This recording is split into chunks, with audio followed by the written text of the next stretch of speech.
Denny Caknan tak mau kalah soal urusan anak dengan Bella Bonita. Denny Caknan ternyata tidak mau kalah terkait urusan anak dengan Bella Bonita.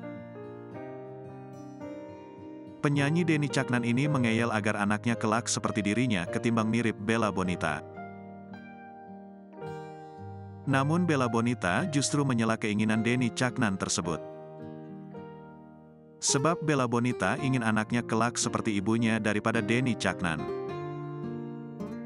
Alhasil Bella Bonita dan Denny Caknan berdebat soal anak. Denny Caknan dan Bella Bonita berbeda pendapat terkait anak mereka kelak. Dalam siaran langsung, Denny Caknan berharap bisa segera mendapatkan momongan dari istrinya, Bella Bonita. "Semoga segera dikasih momongan, amin," kata suami Bella Bonita, Denny Caknan saat live Instagram, dikutip dari akun TikTok @sots_85, dikutip Selasa, tanggal 5 September tahun 2023.